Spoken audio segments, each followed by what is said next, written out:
So it's the middle of December and it's coming up on the end of the year, which means Goodreads goals are coming up quick.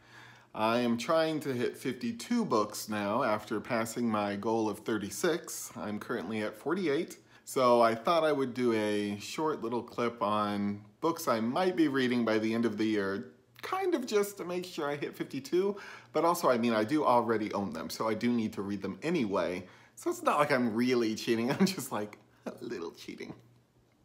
First up is the prequel to His Dark Materials. I guess it's a 0.5 book, which is Once Upon a Time in the North. It is, I mean, it's thin. Look at that. It is 126 pages long. That's not very long. And it's not like a massive page or anything. After winning his hot air balloon in a poker game, Lee Scoresby and his demon, Hester, find themselves floating north. On landing, it's not long before Scoresby is embroiled in a deadly plot involving an oil magnate, a corrupt mayoral candidate, and Lee's longtime nemesis, a hired killer. Lee's been in tight spots before, but getting out of this mess will require some sharp shooting and the help of an unlikely new ally, the massive, surly armored bear, Eric Bernison. That's actually him. Whew, right there.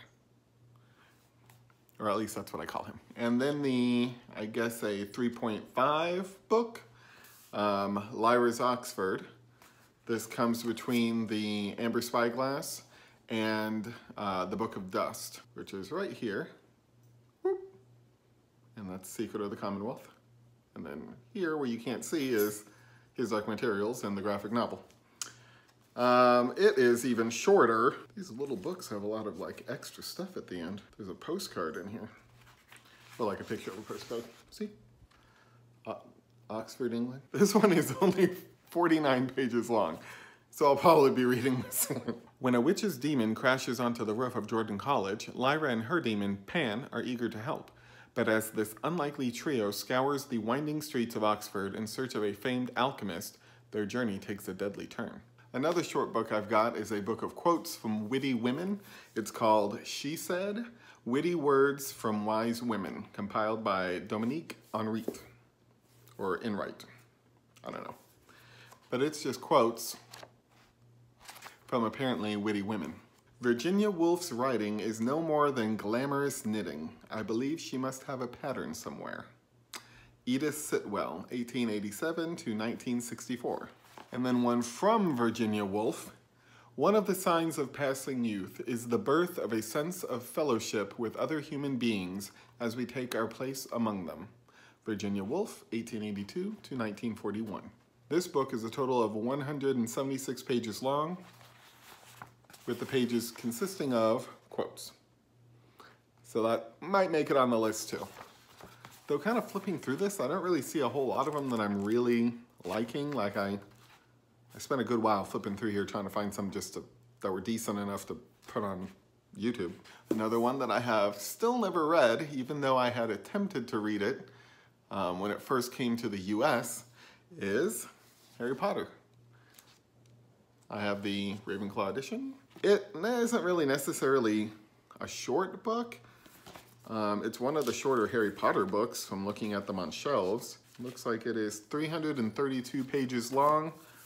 I mean, that's not short, but it's also not like 500 pages long, which are many of my books.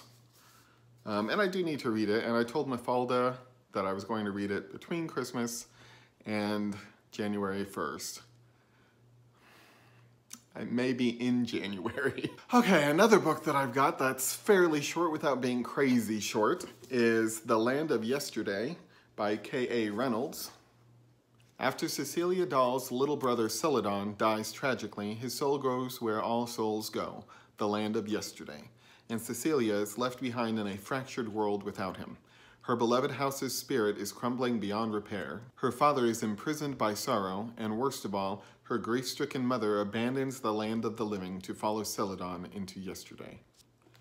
It's up to Cecilia to put her family back together, even if that means venturing into the dark and forbidden land of yesterday on her own.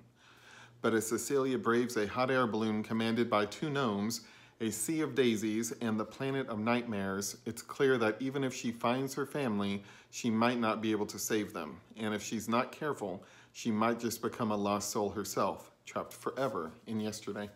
And if you watch Rachael Marie, she loves this book, and she loves the author, and she's been talking with her. But her 7 middle grades in 7 days vlog is what introduced me to this, and she just seemed to love it so much, and for reasons that I love middle grade books, like the heart-wrenching life lessons in them, made me think I need to read it. So I picked it up. It's 255 pages long, soft touch, that's a plus, deckled edges, which I love, because I flip from the top, you weird side flippers.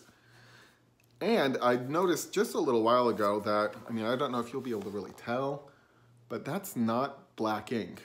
That ink is like dark, bluey, gray, purple kind of colored, which I just thought was kind of cool. Another book I picked up for Puck's hockey-a-thon, I forget what it was called, sorry, that I never even actually got around to. I can't remember why. I might have been in the middle of like spazzily reading an obnoxious amount of Stephen King, I'm not sure. But it was hockey-related books. So I picked up book 1 of hockey called Check Please. I got the autographed copy. It is about a figure skating pastry chef that joins the school's hockey team and then falls for the heartthrob here with blue eyes, of course. And that's all I really know about it. Check Please. I'll read the synopsis for you. Actually, it's really cute. I want to show it to you. It says, "Hello, Internet land. Witty here. Y'all, I might not be ready for this. I may be a former junior figure skating champion, vlogger extraordinaire, and very talented amateur pâtissier, pastry chef. However you say that. But being a freshman on the Samuel University hockey team is a whole new challenge. It's nothing like co-ed club hockey back in Georgia. First of all, there's checking. And then there is Jack." Apparently that's Jack. Ooh, he's dreamy. You see the problem. It looks really cute from just like flipping through. Let me see if I can find a particularly something hockey looking. Here's a glimpse.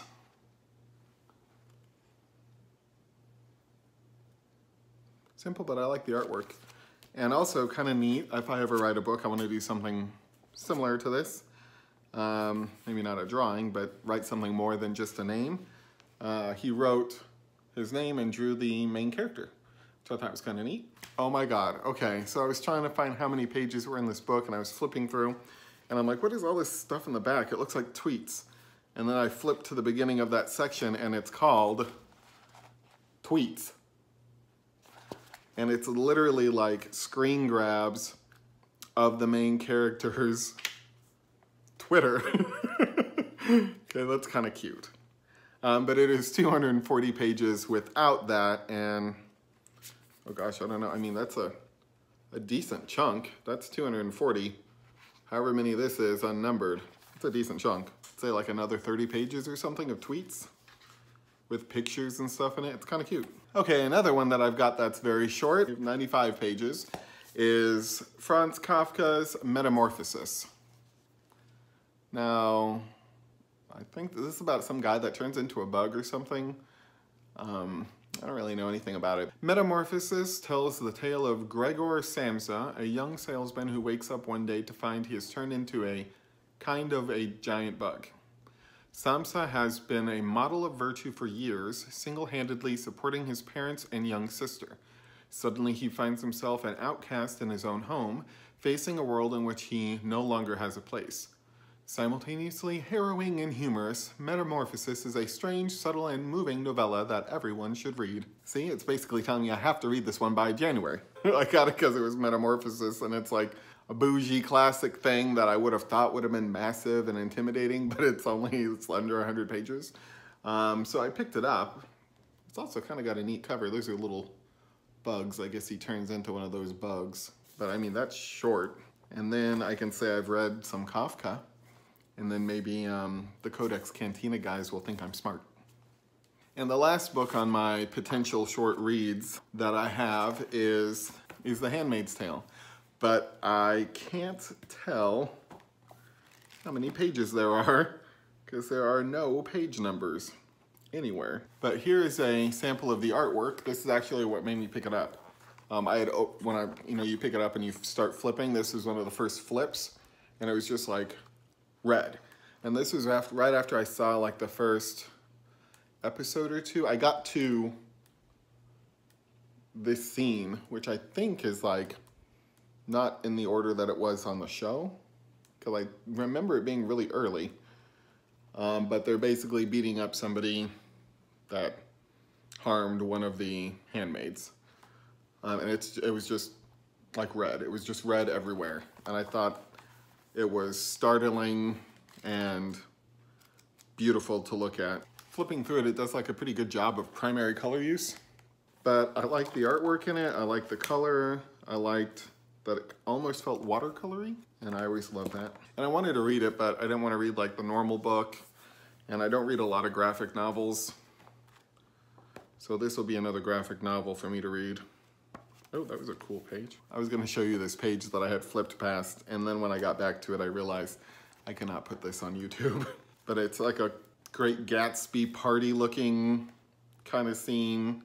A bunch of businessmen and a bunch of women wearing tassels. That kind of tassel. Okay, so The Handmaid's Tale graphic novel is 240 pages long according to a Google search and an Amazon link. And the art and adaptation are by Renee Nault. Brought to you by Doubleday Books. I just like the way the art's done in this.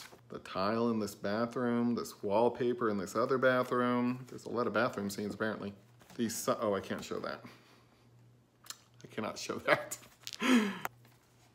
Some of this is not BookTube approved. And then just like the starkness of some of this, like a lot of it feels like it's all black and white, like spot color. Like everything's black and white except the red stuff or the blue stuff or the yellow stuff or the green stuff, which I know covers like all of the colors, but like only some of the colors are shown at a time. And it's not because there's browns and beiges and muddied colors, but it's just like the red, yellow, green, and blue colors are so like strong. They jump out away from like the beiges and grays and muddied colors and make it feel like a black and white photo with just pops of color. So because I'm a total noob, I did not film an outro, so here it is. Ta-da! Thank you to Michael Knipp for calling me out and basically forcing me through treachery to have to start making BookTube videos. Also Starlah Reads, because I stole this idea from her, even though I did already have a stack of books, but to make the video. And I am hoping that I'll start posting at least one video a week because that's totally doable and I need to just stop being lazy.